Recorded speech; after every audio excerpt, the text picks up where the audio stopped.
Allah Subhanahu wa taala menjadikan manusia dengan manusia yang lain itu fitnah. Wa ja'alna ba'dakum li ba'dhin fitnah. Kami jadikan kalian dengan orang yang lain itu fitnah, ujian. Atasbirun, apakah kalian sabar? Jadi memang kita nih ujian untuk yang lain. Istri ujian untuk suami, anak ujian untuk orang tua, atau orang tua ujian untuk anak. Begitu seterusnya. Karena memang kita jadi ujian bagi orang. Atasbirun, kata Allah. Sabar enggak kalian? Nah, di sini jamaah rahimani rahimakumullah, selama kita tahu bahwa kita sebagai manusia akan hidup dengan banyak orang, kita sebagai manusia tidak mungkin hidup sendirian, kita pasti hidup bersama orang-orang yang lain, dan orang-orang tersebut itu enggak mungkin lurus terus yang sama kita, tidak mungkin. Pasti ada kalanya nyelekit banget ngomongnya, ada kalanya dia nggak benar sama kita, dia jahat sama kita. Itu kehidupan udah. Nah, di waktu-waktu seperti itu ya, jadi ada keadaan-keadaan dimana kita nggak boleh baper, kita nggak boleh bawa tersinggungnya kita harus mengedepankan rasa memaklumi, rasa maaf. Itu yang mesti kedepankan. Makanya pengajian kita pada malam hari ini tuh tips agar tidak baper. Bismillah. Assalamualaikum warahmatullahi wabarakatuh. Alhamdulillah rabbil alamin. Wassalatu wassalam atammanil akmalani ala mab'uthin rahmatan lil alamin. Nabiyyina Muhammad wa ala alihi wa sahbihi ajma'in. Amma ba'd. Para jamaah sekalian rahimani wa rahimakumullah. Pertama tentu kita memohon kepada Allah Jalla wa'ala agar salat maghrib kita diterima oleh Allah Subhanahu wa ta'ala, dan senantiasa bersyukur kepada Allah Subhanahu wa ta'ala atas nikmat yang begitu banyak yang Allah berikan kepada kita. Dan salah satu nikmat yang paling istimewa adalah nikmat hidayah. Ya, nikmat hidayah yang Allah Subhanahu wa ta'ala berikan kepada kita. Salah satunya apa yang kita lakukan pada malam hari ini, yaitu kita menggali beberapa ayat serta hadis Nabi SAW. Untuk kesempatan kali ini, insyaallah kita akan berbicara tentang satu tema.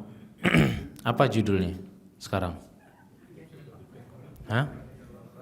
Makhluk baper. Janji jangan baper-baperan ya. Kalau tersinggung jangan baper ya. Ya, tips agar tidak baper. Ya, baper bawa-bawa perasaan. Ya, sekarang kan kalimat itu memang lagi banyak banget dipakai sama orang. Tapi dipakainya itu antara benar dan tidak juga. Ya, kadang kalau ada orang tersinggung misalnya, itu langsung dibilang, lu baperan orangnya. Padahal memang orang itu udah ngatain dia, ngatain orang tuanya. Masa nggak boleh marah? Ya, kadang lebay juga penilaian orang-orang gitu, bahwa kita nggak boleh baper sama sekali, kita nggak boleh tersinggung sama sekali, nggak mungkin, ya, nggak mungkin. Jadi harus dilihat dengan kacamata yang benar gitu loh. Dan selain itu jamaah sekalian rahimani rahimakumullah, memang Allah Subhanahu wa taala menjadikan manusia dengan manusia yang lain itu fitnah. Wa ja'alna ba'dakum li ba'dhin fitnah. Atasbirun, kata Allah. Kami jadikan kalian dengan orang yang lain itu fitnah, ujian. Atasbirun, apakah kalian sabar?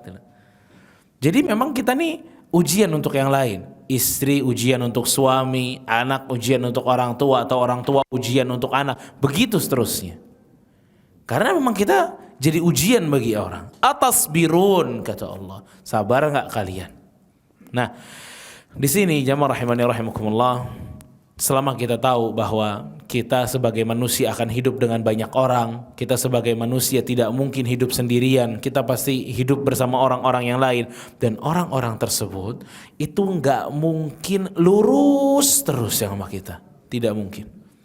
Pasti ada kalanya nyelekit banget ngomongnya, ada kalanya dia nggak benar sama kita, dia jahat sama kita. Itu kehidupan udah. Nah, di waktu-waktu seperti itu, ya, jadi ada keadaan-keadaan dimana kita nggak boleh baper, kita nggak boleh bawa tersinggungnya kita harus mengedepankan rasa memaklumi, rasa maaf. Itu yang mesti kedepankan. Makanya pengajian kita pada malam hari ini tuh tips agar tidak baper. Bukan berarti baper ini nggak boleh terus. Sewaktu-waktu memang kita sebagai manusia pasti mesti marah.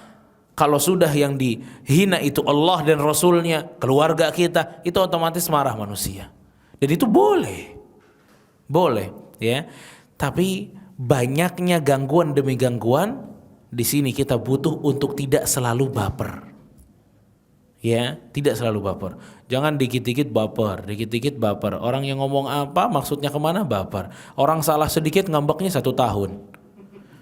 Ya, terutama para wanita.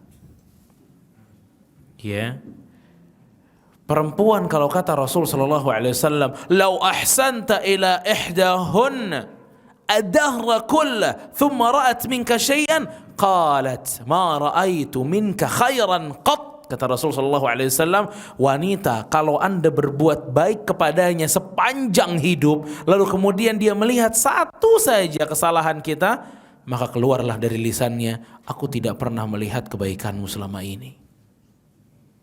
Lihat. Dan ini kata Rasul sallallahu alaihi wasallam. Ya. Makanya di sini ada salah satu dasarnya adalah tulisan dari Syekhul Islam Ibnu Taimiyah rahimahullahu taala. Ya. Yang beliau mengatakan wa yu'inul 'abda 'ala hadha sabr 'iddatu asya'. Hal-hal yang membantu seseorang agar bisa sabar dari gangguan manusia. Tuh. Jadi enggak dikit-dikit baper, apa aja langkahnya? Kata Syekhul Islam Ibnu Taimiyah rahimahullahu taala, ahaduha, yang pertama, an yashhada anna Allah subhanahu wa ta'ala khaliqu af'alil ibad. Meyakini bahwa Allah yang menciptakan seluruh gerak-gerik manusia. Meyakini bahwa Allah subhanahu wa ta'ala yang menciptakan gerak-gerik manusia. Antum melihat bagaimana para ulama ini menanggulangi rasa baper yang keterlaluan. Apa kata Syekhul Islam? Meyakini bahwa Allah yang menciptakan seluruh gerak-gerik manusia. Jadi pada saat si orang itu ngomong nyelekit sama kita, itu tuh yang ciptakan perkataan tersebut, yang ciptakan lisannya bisa goyang ngomong seperti itu, Allah. Yang mengizinkan dia berbicara seperti itu kepada kita, yang mengizinkan siapa? Allah. Jadi harus diyakini dulu bahwa setiap gerakan manusia itu diciptakan oleh Allah Subhanahu wa taala. Ya, diciptakan oleh Allah Subhanahu wa taala. Buahnya apa? Kalau kita telah meyakini bahwa Allah yang telah menciptakan seluruh gerak-gerik manusia. Buahnya kata Syekhul Islam rahimahullahu taala, fal ibadu alah. Fanzur ila alladhi sallatahum 'alaika wa la tanzur ila fi'lihim bika tastarih min al-hammi wal gham. Kata Syekhul Islam Ibnu Taimiyah, buahnya adalah konsentrasikan diri Anda melihat siapa yang menggerakkan orang tersebut. Konsentrasi melihat apa? Siapa yang menggerakkan orang tersebut? Siapa yang menggerakkan penipu tersebut? Siapa yang menggerakkan orang yang telah menghina kita itu? Allah. Dengan kita mengetahui bahwa ini terjadi atas izin Allah, ini juga Allah yang menciptakan, tastarih, kata Syekhul Islam, Anda akan lebih tenang. Karena fokus Anda akan pindah, gak ke personal orang tersebut, tapi kepada Allah subhanahu wa ta'ala. Lihat bagaimana para ulama ya memberikan tips yang begitu dalam berkaitan dengan masalah akidah, tentang bahwasanya gerakan manusia itu diciptakan oleh Allah Subhanahu wa taala. Kalau Anda tahu gerakan manusia diciptakan oleh Allah Subhanahu wa taala, berarti orang itu yang telah menyakiti kita itu juga diciptakan sama Allah gerakannya. Lisan itu yang udah pedes sama kita itu juga diciptakan sama Allah. Itu juga lewat izinnya Allah Subhanahu wa taala. Wa ja'alna ba'dakum li ba'dhin fitnah atasbirun. Kan sebagian kita dengan sebagian yang lain sebagai fitnah. Atasbirun. Sabar enggak kalian?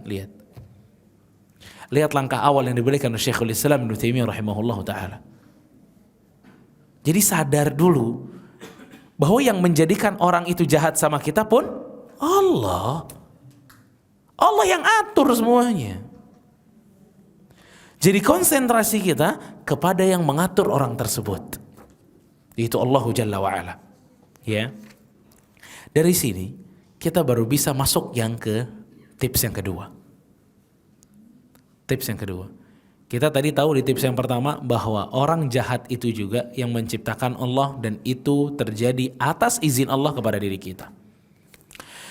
Yang kedua, kata Syekhul Islam Ibnu Taimiyah, mimma yu'inul 'abda 'ala hadha sabr an yashhada dzunubah, menyadari bahwa dosa kita itu, menyadari bahwa dosanya lah yang menjadi sumber masalah. Menyadari dosa kita lah yang menjadi sumber masalah. Kenapa orang itu nyelekit banget sama kita? Ini siapa yang bikin dia nyelekit? Allah kan? Kenapa Allah kasih itu kepada kita? Karena dosa kita.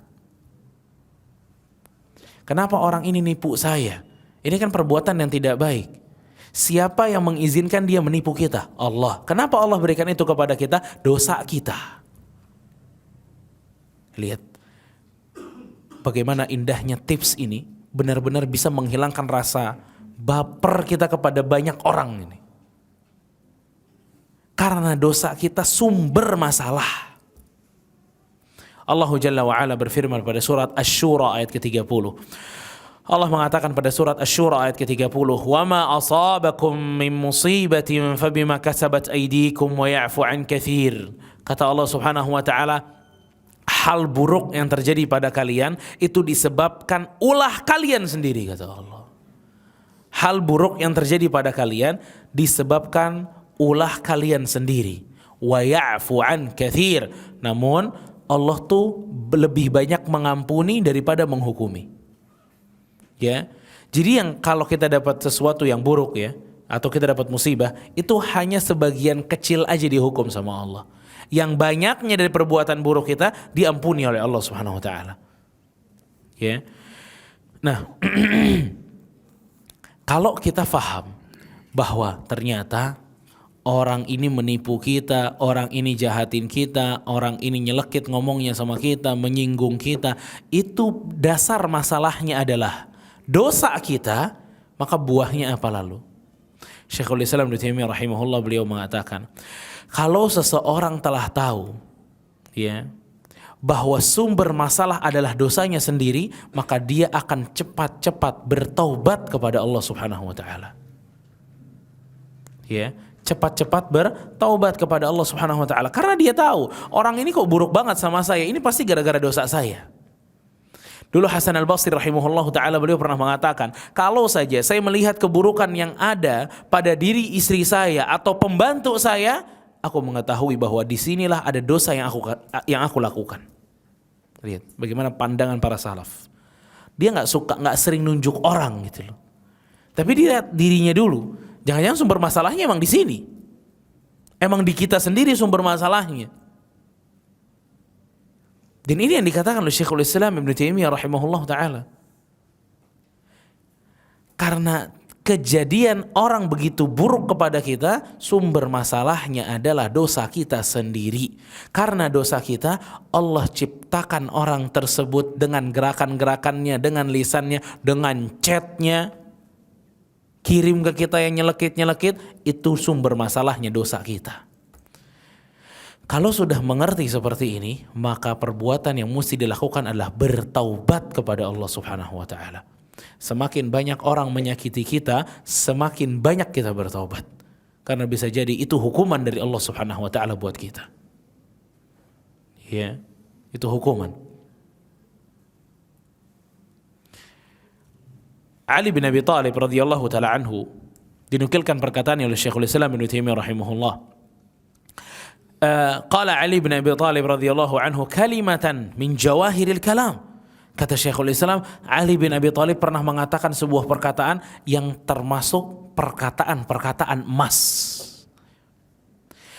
La yarjuwanna 'abdun illa rabbah wa la yakhafanna 'abdun illa dhanbah.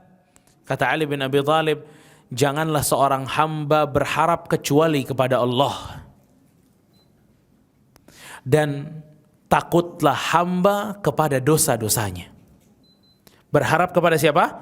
Allah kalau takut terhadap siapa? Dosa-dosanya dia. Itu kata Ali bin Abi Thalib. Maksudnya apa? Pertama jamaah, la yarjuwanna 'abdun illa rabbah. Jangan berharap kecuali kepada Allah. Jadi jangan kita harapkan amal kita, sholat dan lain sebagainya itu bisa memberikan kepada kita hal yang begitu besar kepada kita. Kita sholat aja tadi aja 3 rakaat ya. Itu yang khusyuk berapa rakaat? Dari 3 yang fokus berapa rakaat? Gitu. Biasanya kita lagi sholat yang lupa jadi ingat. Masa sholat yang begini yang akan menghantarkan kita kepada rahmat Allah yang begitu besar? Nggak kebayar. Maka yang harus diharapkan oleh seorang hamba, jangan nampang sama amalannya, jangan sombong dengan amalannya, tapi dia harapkan rahmatnya Allah subhanahu wa ta'ala. Wala yakhafanna abdun illa dhanbah. Dan yang harus dia takuti adalah dosanya sendiri. Kenapa yang harus dia takuti dosanya sendiri? Bapak-bapak dan ibu-ibu sekalian, Allah tidak akan mengazab seseorang tanpa sebab. Itu tidak mungkin.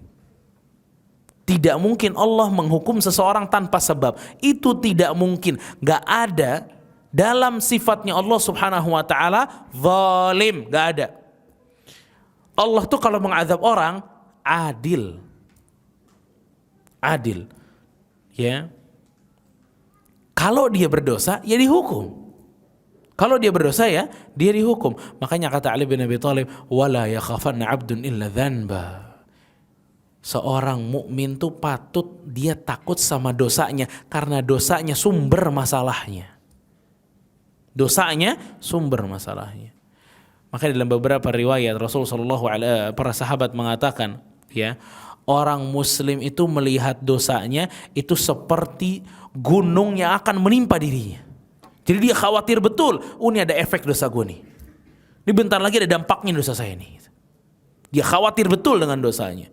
Adapun orang munafik, dia memandang dosanya hanya seperti seekor lalat yang hinggap di hidungnya, lalu dia usir kemudian pergi. Kecil banget itu. Itu perbedaan orang mukmin dan munafik, Bapak-bapak. Orang mukmin tuh kalau dosa satu aja panik dia. Hatinya enggak enak. Tapi kalau orang munafik, fana'udzubillah. Kalau orang munafik, dia berdosa dan dia nyaman. Dia dosa dan dia nyaman. Dia maksiat dan dia nyaman. Dia enjoy. Kalau sampai na'udzubillah kita melakukan maksiat dan kita nyaman dan kita enjoy, itu tanda kemunafikan. Namun pada saat kita melakukan dosa, melakukan maksiat dan kita khawatir, itu tanda keimanan. Itu tanda keimanan yang masih ada pada diri kita. Tapi pada saat kita nyaman melakukan dosa, oh ini tingkatan sudah cukup tinggi dalam keburukan. Dan kapan orang tuh bisa nyaman dalam melakukan dosa? Kalau dia ulang-ulang terus dosanya. Kalau dia istiqomah banget berdosa untuk satu dosa, itu biasanya sensitivitasnya hilang. Kalau sampai dia nyaman melakukan dosa tersebut, ini tanda yang sangat buruk padanya.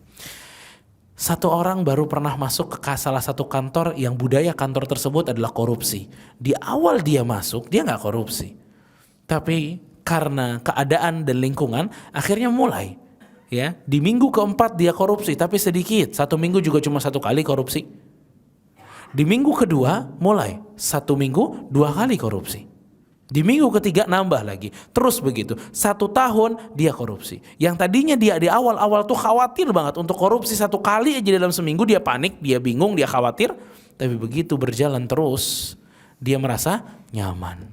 Dia korupsi, dia ambil duit orang, dia nipu, tapi dia nyaman. Seperti tidak melakukan dosa. Oh, ini tanda keburukan yang cukup tinggi dalam dirinya. Na'udzubillah. Jadi bapak-bapak dan ibu-ibu sekalian, lihat betul-betul.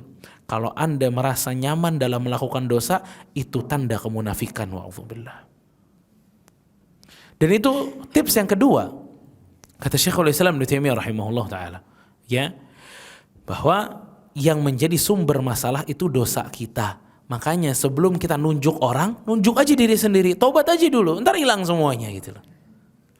Karena di dalam beberapa riwayat dikatakan, "Man nazala bala'un illa bidzanbin wala rufi'a illa bitaubah." Tidaklah satu musibah turun kecuali karena dosa.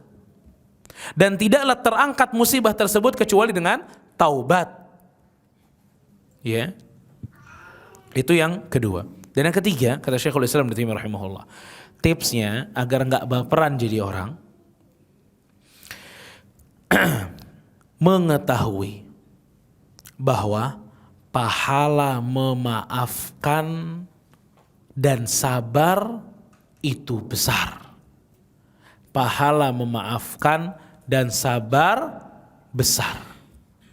Ya, kita jadi harus sadar betul bahwa ini pahala memaafkan orang, sabar itu besar banget Bapak sekalian. Kita bisa melihat pada surat Asy-Syura ayat ke-40. Pada surat Asy-Syura ayat ke-40, Allah Subhanahu wa taala berfirman, "Wa jazaa'u sayyi'atin sayyi'atun mithluha, faman 'afa wa aslah fa ajruhu 'ala Allah innahu la yuhibbul zalimin." Allah mengatakan, dan balasan seseorang yang berbuat buruk adalah keburukan yang sama. Faman 'afa wa aslah. Namun siapa yang mau memaafkan dan berbuat baik, maka pahalanya sudah ada pada Allah Subhanahu wa taala. Innahu la yuhibbul zalimin, dan Allah tidak menyukai orang-orang yang zalim. Perhatikan surat Asy-Syura ayat ke-40. Syekhul Islam bilang, wala makana nasu 'inda muqabalatil adza'i thalathati aqsam. Dan ini ada 3 keadaan kalau seseorang mendapatkan gangguan dari orang lain. Ada 3 keadaan reaksi manusia saat dia berhadapan dengan gangguan orang. Reaksi yang pertama, ya. Reaksi yang pertama itu kata Syekhul Islam sesuai ayat surat Asy-Syura 40 adalah membalas dengan setimpal. Itu yang pertama, Pak. Membalas dengan setimpal. Misal, ya, kita dicubit. Kita cubit lagi 1 kali. Itu boleh hukumnya, Pak. Hukumnya apa? Boleh.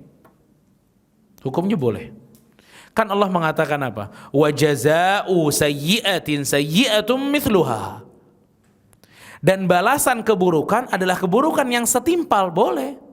Dipukul sekali, balas 1 kali. Itu boleh hukumnya. Boleh aja. Ya, wa in 'aqabtum fa'aqibu bimithli ma 'uqibtum bih. Allah mengatakan dalam surat An-Nahl ayat 126. Pada surat An-Nahl ayat 126 Allah mengatakan, jika kalian diberikan satu gangguan, fa'aqibu bimithli ma 'aqabtum bih, maka berikan juga mereka gangguan yang sama dengan apa yang kalian rasakan. Ya. Nah, itu reaksi pertama. Ya. Jadi dia membalas sesuai dengan rasa yang dia rasakan, ya, sesuai rasa sakitnya. Fahadha jaiz, dan ini hukumnya adalah boleh. Ingat ya Pak, harus sama. Kalau dia nonjoknya kekuatannya misalnya 40, Anda nggak boleh kekuatan nonjoknya 45. Nggak boleh. Itu zalim namanya. Dan itu tipe yang ketiga. Dan ini sekarang baru pertama. Yang kedua kata Allah Subhanahu wa taala, "Faman 'afa wa aslah fa ajruhu 'ala Allah." Yang kedua, reaksi orang kalau mendapatkan gangguan dari orang lain adalah memaafkan. Dan ini yang terbaik. Memaafkan.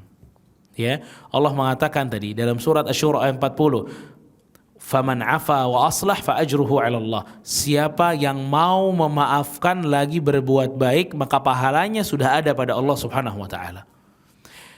Sa'di rahimahullah taala beliau mengatakan, kalau pahala tidak disebutkan oleh Allah Subhanahu wa taala, ini tanda bahwa pahala tersebut ukurannya besar. Ya, bakal besar banget. Seperti perkataan Allah Subhanahu wa taala, "Sayajzillahu syakirin." Allah akan memberikan balasan untuk orang-orang yang bersyukur. Balasannya enggak disebut tuh, berapa banyak pahalanya, enggak disebut. Ini tandanya bakal ada sesuatu yang sangat besar untuk dia. Sama dengan orang yang memaafkan. Orang kalau bisa memaafkan seseorang yang mengganggu dirinya, fa ajruhu 'ala Allah. Pahalanya ada di sisi Allah. Dan ini tingkatan yang cukup tinggi. Wal 'afina 'anil nas wallahu yuhibbul muhsinin. Dan orang-orang yang kerap memaafkan orang lain, Allah mencintai orang-orang yang berbuat baik. Ya, jadi reaksi yang kedua atau tingkatan yang kedua kata Allah itu apa? Mampu memaafkan. Ya, kalau ada orang nonjok kita sekali, ya, atau kita lagi naik mobil atau naik motor, senggol, terus Senggol lagi boleh nggak? Boleh, cuma mesti sama. Kalau ente pakai Harley yang nyenggol Beat nggak sama, nggak bisa tuh, susah. Ya, kekuatannya harus sama. Ya, jadi kalau dia memaafkan itu yang terbaik bagi dia. Kalau dia memaafkan itu yang terbaik bagi dia. Martabatut tsalitsah. Reaksi yang ketiga, kata Allah Subhanahu wa taala dalam surat Asy-Syura tadi ayat ke-40 di akhir ayatnya. Innahu la yuhibbudz zalimin. Allah tidak mencintai orang-orang yang zalim.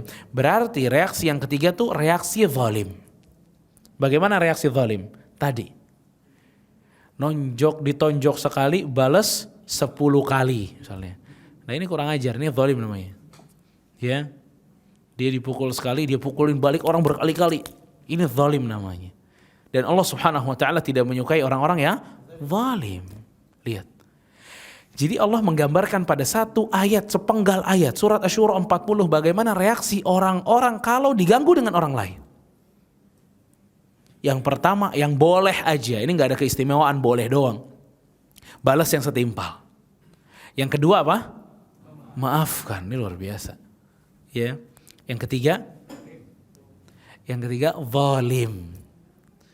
Dia pernah ngembat pulpen saya, Ustaz.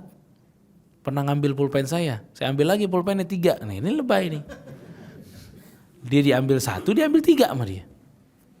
Ya. Ini zalim namanya. Ingat, harus sama. Kalau lebih itu zalim namanya, Pak. Lihat. Kalau sudah tahu seperti ini, yang paling baik memang yang maaf. Itu luar biasa. Karena walaupun kita melakukan nomor 1 dan itu boleh, tapi di situ masih ada peluang kita zalim. Kalau nggak sama gimana? Ya, kalau nggak sama gimana? Bahaya. Jadi zalim bagi kita. Maka yang harus kita lakukan adalah berusaha untuk menjadi pemaaf. Ya. Syekhul Islam Ibnu Taimiyah rahimahullah beliau membawakan sebuah hadis, ya, wa yashhadu nida'al munadi yaumil qiyamah, nanti di hari kiamat akan ada panggilan-panggilan yang mengatakan alla liyakum man wajaba ajruhu 'ala Allah, berdirilah orang-orang yang telah Allah pastikan dia mendapatkan pahala dari sisi Allah, fala yaqumu illa man 'afa wa aslah, maka di situ kata Rasulullah SAW tidak ada yang bangun kecuali para pemaaf. Subhanallah. Kan tadi Allah bilang apa? Fa ajruhu 'ala Allah.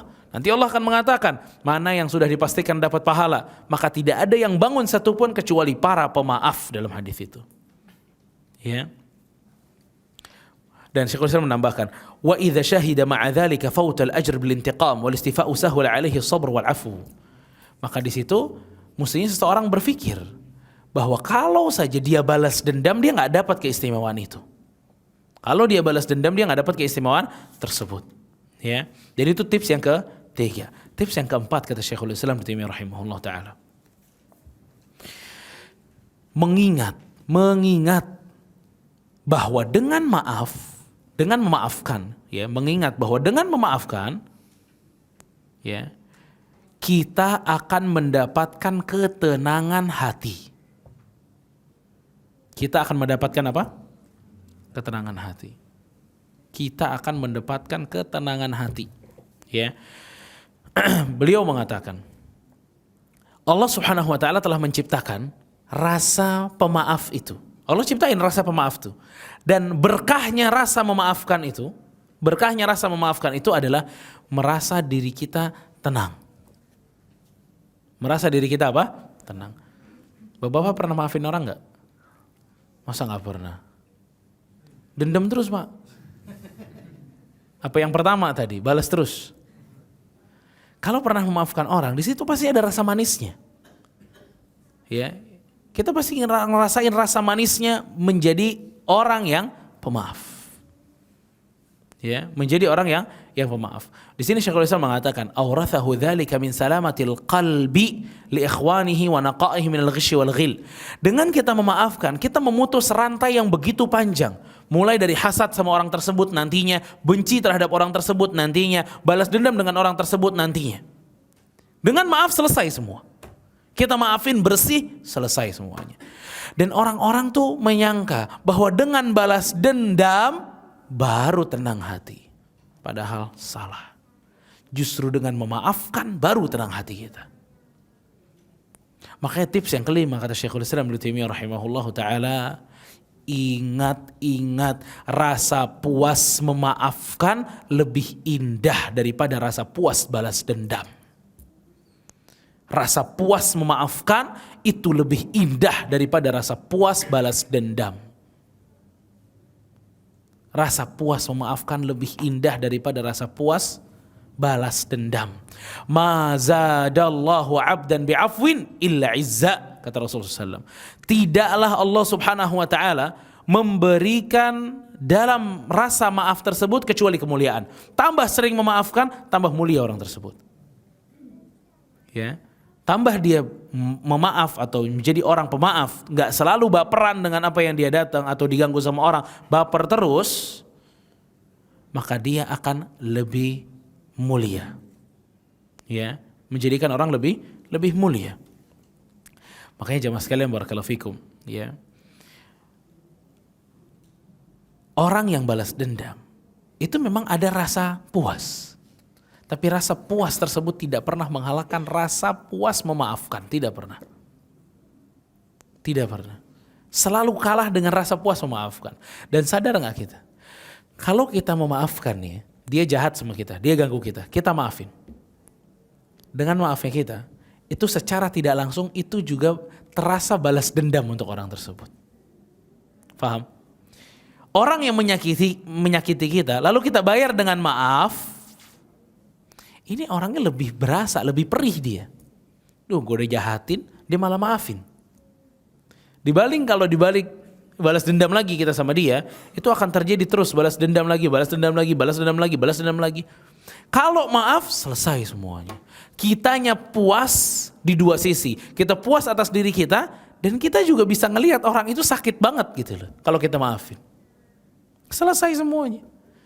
Bahwa memang rasa puas memaafkan mengalahkan rasa puas dalam balas dendam. Ini yang diajarkan dalam Islam. Agar bisa mengedepankan rasa maaf atau sifat maaf. Makanya tips yang berikutnya kata Syekhul Islam Ibnu Taimiyah rahimahullah taala adalah, memang ini maaf nih Pak ya, maafin orang tuh nggak mudah. Sama minta maaf sama orang juga gak mudah buat orang. Minta maaf itu untuk sebagian orang lebih berat daripada mindahin gunung. Berat banget. Suami minta maaf sama istri itu kadang-kadang beratnya luar biasa. Istri minta maaf sama suami kadang-kadang beratnya luar biasa. Sebagian orang kesulitan untuk meminta maaf kepada orang lain yang sudah disakiti. Padahal risikonya cukup besar kalau dia nggak mau meminta maaf kepada orang.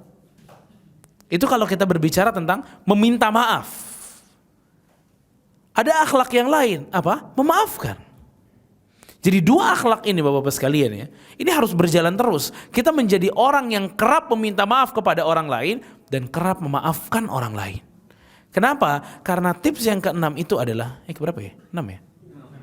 Yang keenam itu adalah al-jaza min jinsil amal. Balasan tergantung dengan perbuatan. Balasan tergantung dengan perbuatan. Kalau kita biasa memaafkan orang, orang pun akan memaafkan kita. Bahkan bukan hanya orang yang akan memaafkan kita. Allah Subhanahu wa taala juga akan memaafkan kita. Al-jaza min jinsil amal. Balasan tergantung dengan perbuatan.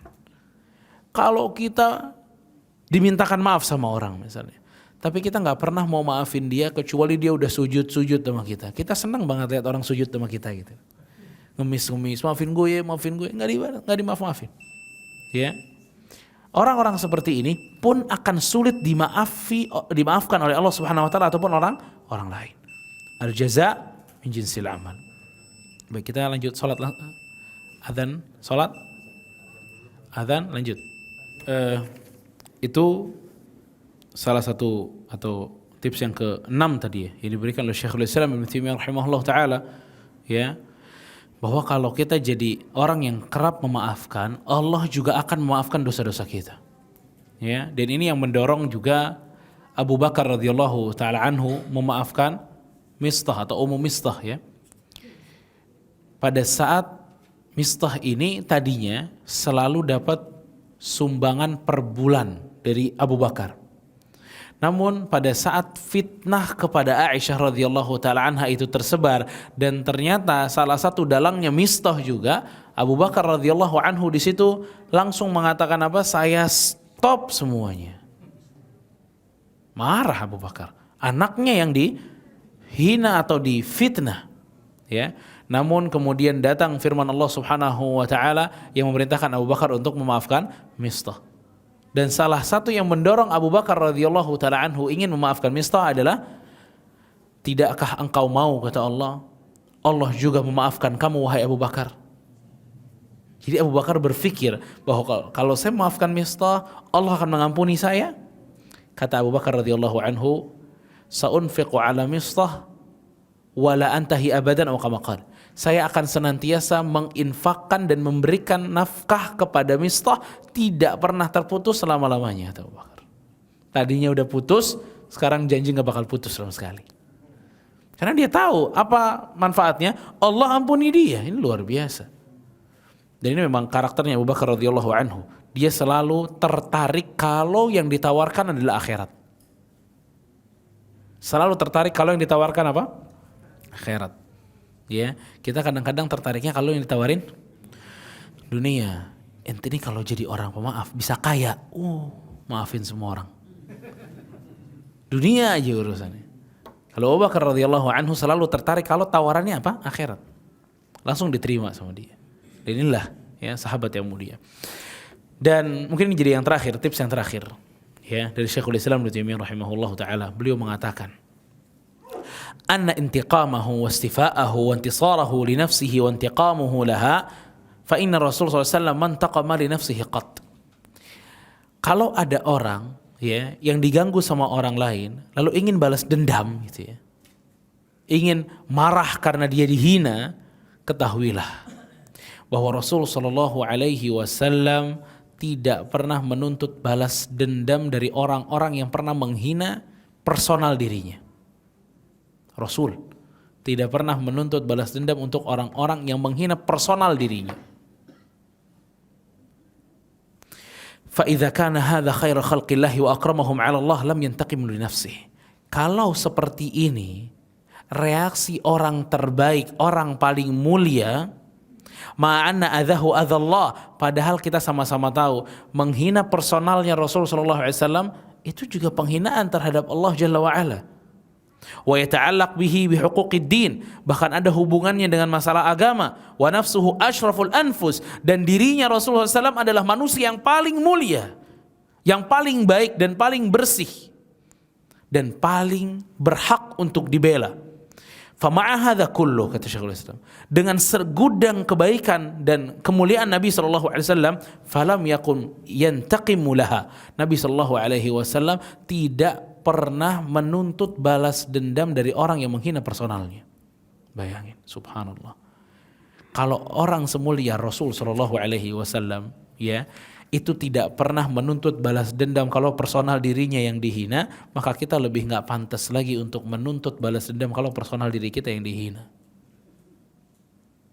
Makanya tips yang ke-8 ini adalah lihat bagaimana perjalanan hidup Nabi SAW dalam memaafkan orang. Lihat perjalanan hidup Nabi SAW dalam memaafkan orang. Kita akan menemukan ini akhlak luar biasa tingginya. Ya, ini akhlak Nabi SAW begitu tinggi. Itu bayangin ya. Pada saat Nabi SAW di Taif, itu Nabi SAW itu dapat hinaan yang cukup parah sebenarnya. Berat untuk Nabi SAW. Ya. Sampai Nabi SAW ditimpukin sama anak-anak kecil, antum bayangin. Anak kecil buka sandal timpukin Nabi, bayangin coba. Masa segitunya gitu loh sama Nabi SAW. Namun pada saat Nabi SAW ditawarkan oleh dua malaikat tersebut untuk menimpakan gunung kepada penduduk Taif, Nabi SAW justru lebih memilih untuk memaafkan mereka. Aku berharap ada orang-orang yang akan beribadah kepada Allah Subhanahu wa taala dari sini. Dan akhirnya betul aja. Orang-orang di kota Taif adalah orang-orang yang mukminin, subhanallah. Sampai hari ini, lihat. Bagaimana rasa pemaafnya Nabi SAW berbuah begitu besar gitu. Luar biasa. Ya. Dan kalau kita berbicara tentang personal Nabi yang dihina, udah banyak orang yang menghina.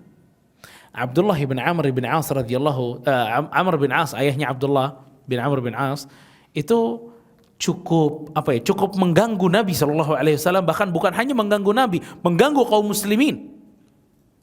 Tapi begitu dia masuk Islam, Nabi lupain semua kesalahannya. Subhanallah. Selesai semuanya. Umar bin Khattab radhiyallahu anhu, ya, yang waktu itu sebelum masuk Islam, kalau kata beberapa para sahabat, tidak akan Umar masuk Islam sampai, ya, keledainya yang masuk Islam.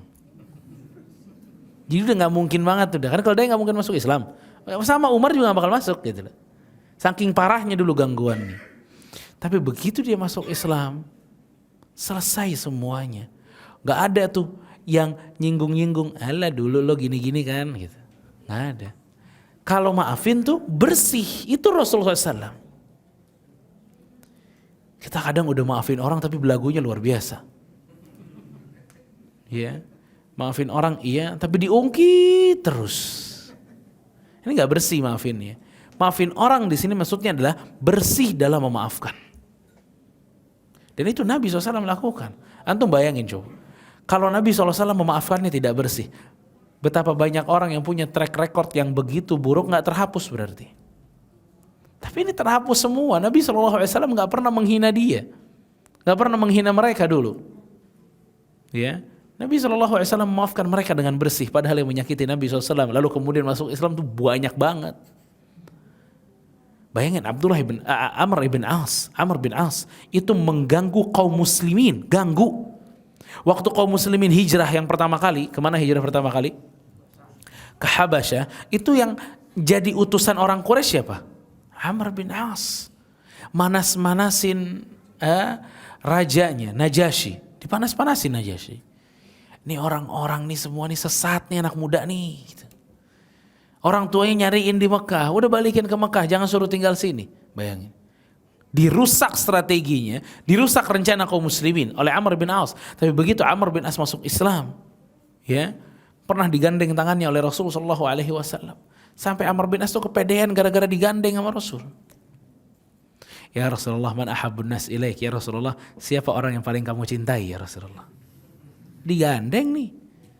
Kata Rasulullah SAW, Aisyah. Oh Aisyah, enggak, yang laki-laki maksud saya, kata Amr. Kata Rasulullah SAW, Abuha, bapaknya Abu Bakar. Oh bukan dia lagi, nama dia nggak keluar. Ya, ditanya lagi, siapa lagi? Fulan. Siapa lagi? Fulan. Siapa lagi? Nggak disebut-sebut namanya. Sampai dalam hadis Amr bin As mengatakan, sampai saya tidak berani nanya lagi karena nama saya tidak disebut. Paham tuh? Jadi dia ngerasa tuh, wah gue udah deket banget nih sama Rasul nih, jalan aja digandeng. Maksudnya Rasul SAW tuh melupakan itu keburukan gitu. Ya, bahkan waktu Amr bin As itu datang ke Rasul SAW mau masuk Islam, ya, mau masuk Islam, apa kata Amr bin As? Ashtarit, saya masuk Islam tapi saya punya satu syarat. Apa kata Rasulullah SAW? An yaghfirallahu li, pastikan Allah memaafkan saya, kata Amr. Kata apa kata Rasulullah SAW? Ama alimta anna islamaka yajubu ma qablah, tidakkah engkau tahu wahai Amr bahwa Islamnya dirimu akan menghapus dosa-dosamu yang telah lalu? Amma alimta anna hijrataka yajubu ma qablah, tidakkah engkau tahu bahwa hijrahnya kamu ke kota Madinah akan menghapuskan dosa-dosamu? Amma alimta annal hajjaka, tidakkah engkau tahu bahwa hajimu akan menghapuskan dosa-dosamu yang telah lalu? Lihat, subhanallah.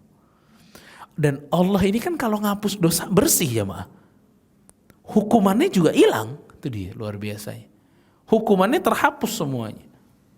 Jadi nggak ada cerita Allah mengampuni dosa si fulan tapi hukumannya masih ada, itu tidak mungkin. Itu terhapus dari mulai catatan di sisi Allahnya terhapus, hukumannya pun dihapus. Lihat. Dan itu Allah Subhanahu wa taala. Dan tidak ada yang lebih sabar daripada Allah Subhanahu wa taala. Ya, selalu disakiti oleh para hambanya dengan mengatakan Allah punya anak dan lain sebagainya, tapi Allah yang paling sabar. Kalau mereka taubat diterima sama Allah SWT. Allahu Akbar. Ya, makanya ini yang tips-tips ini yang memang kita butuh praktek. Ya, butuh praktek. Kita butuh latihan untuk bisa memaafkan orang. Dan bukan berarti memaafkan orang itu berarti semua orang yang melakukan sebuah kekeliruan, kesalahan tidak memiliki hukuman. Bukan. Harus tetap ada hukuman. Tapi masalah maaf itu urusannya di mana? Hati. Itu urusannya di hati. Anak kita salah minta maaf. Boleh nggak kita kasih hukuman? Boleh. Tapi urusan hati, maafin dia yang bersih. Dan hukuman yang dimaksud itu adalah hukuman ta'dib sebagai bentuk adab, bukan dendam. Ya, bukan masalah dendam. Makanya Rasulullah SAW dalam mengatur suami dan istri, Rasulullah SAW tuh memperbolehkan, bahkan Allah Subhanahu Wa Taala memperbolehkan seorang suami ada fase di mana dia boleh memukul istrinya. Ya. Boleh memukul istrinya, tapi caranya pun diatur, ya. Dan itu bukan fase yang pertama kalau istri salah, pukul, enggak. Ini salah, ini zalim pasti. Dan cara mukulnya pun salah. Para ulama mengatakan, pertama dinasehati, kedua dihajar, yakni dipisahkan, pisah ranjang, ya. Maksudnya nggak dicolek lah. Dan itu semua harus dilakukan di rumah, di luar rumah nggak boleh. Di luar rumah tuh nggak boleh kelihatan dia lagi nggak tegur-teguran, nggak boleh. Tetap di luar rumah, jangan ada hukuman-hukuman ini. Di dalam rumah boleh. Sampai di waktu atau di fase di mana seorang suami itu boleh memukul istrinya. Apa kata para ulama tentang masalah ini? Dia boleh pukul dengan kayu siwak. Lah, tawa. Kenapa antum nggak puas? Astagfirullahaladzim, kan baru dibilang tadi. Ya. Antum mikirnya memukul pakai apa emang? Ya, itu zalim deh. Makanya untung diatur, walhamdulillah. Ya, diatur. Fa'ala kulli hal, ya. Jadi itu semuanya kenapa pakai kayu siwak sih gitu. Iya kan? Kenapa pakai kayu siwak? Karena bukan pukulan balas dendam. Tapi pukulan adab. Yang penting tahu bahwa dia salah, itu udah. Tapi kalau kebiasaan noyor-noyor, mukul-mukul, siwak udah nggak ada manfaatnya buat istri itu. Kitanya emang berarti dari awal tuh nggak boleh kasar sama sekali. Jadi begitu ada treatment yang kasar itu berbekas banget di seorang istri. Ya. Jadi ini tips-tips agar kita bisa lebih sabar dari gangguan-gangguan orang, gangguan-gangguan manusia, agar nggak dikit-dikit baper, walaupun baper tidak semuanya buruk atau tidak semuanya dilarang. Barakallahu fikum. Pakai pertanyaan nggak nih? Hah? Pakai juga. Ada lagi yang nanya, Masya Allah. Antum ada apa ini? Tafadhal. Assalamualaikum warahmatullahi wabarakatuh.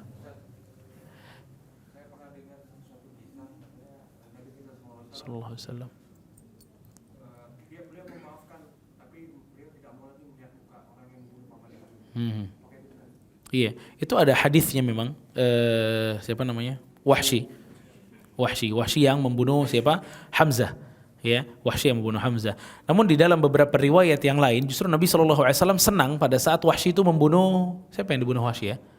Musailamah al-Kadzdzab kalau tidak salah, nabi palsu. Itu Nabi SAW senang banget sama Wahsy. Ya, dan itu melihat Wahsy di situ gara-gara Wahsy telah membunuh Musailamah. Dan Wahsy pernah mengatakan, saya telah membunuh orang paling baik dan orang paling buruk. Saya dulu waktu masih kafir saya pernah bunuh Hamzah.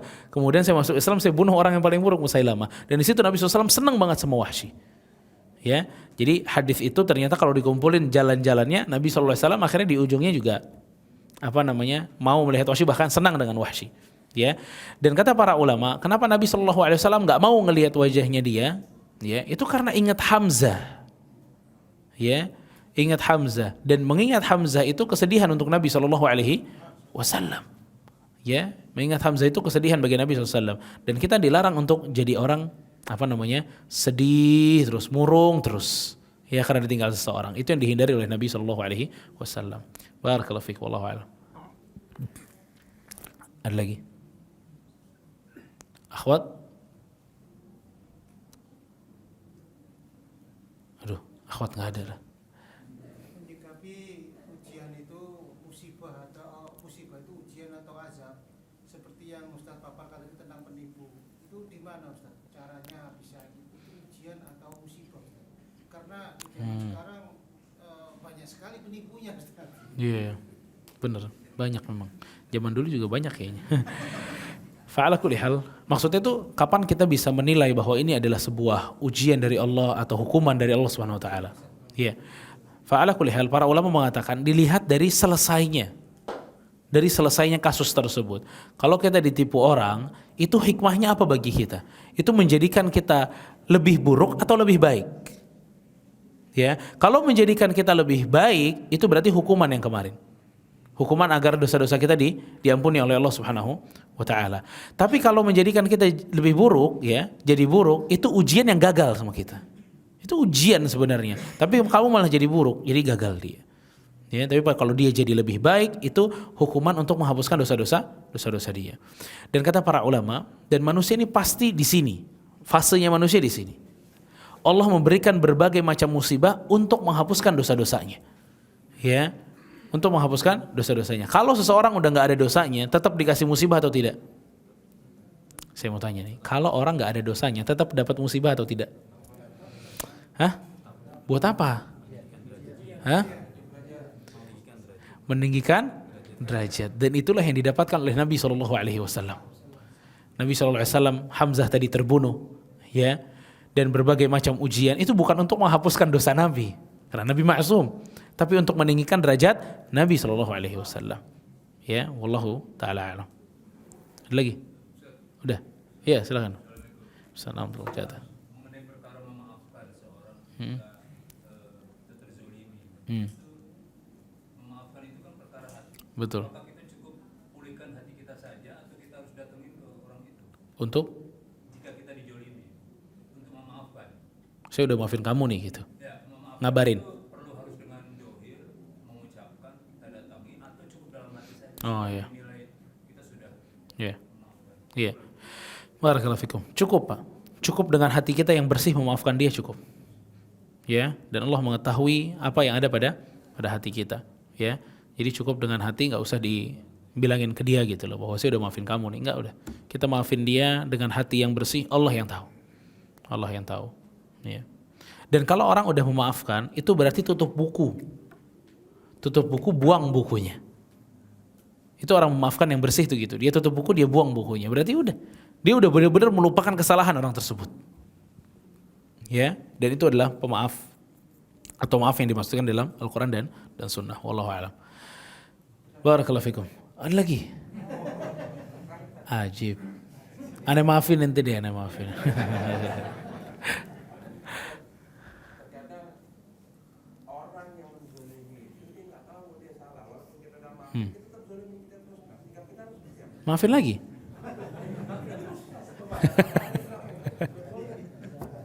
Tapi nggak apa-apa, antum ngasih tahu bahwa antum salah itu boleh.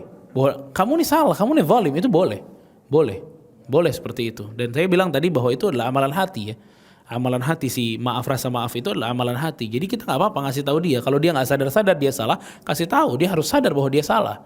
Ya, Anda nih salah, Anda nih zalim sama saya nih. Ya, ini kenapa bagian saya nggak diberikan? Kok diem-diem aja udah dapat untung, diem-diem aja. Ya, yang zalim. Ya, barakallahu fikum. Mudah-mudahan Allah menjadikan kita orang-orang pemaaf. Ya, dan semoga juga Allah SWT memaafkan dosa-dosa kita. Wassallallahu ala nabiyyina Muhammad wa ala alihi wa sahbihi ajma'in. Wassalamualaikum warahmatullahi wabarakatuh. Jazakumullah khairan, barakallahu fikum. Video ini dibuat atas partisipasi dari donasi Anda. Semoga menjadi amal jariah bagi Anda semuanya.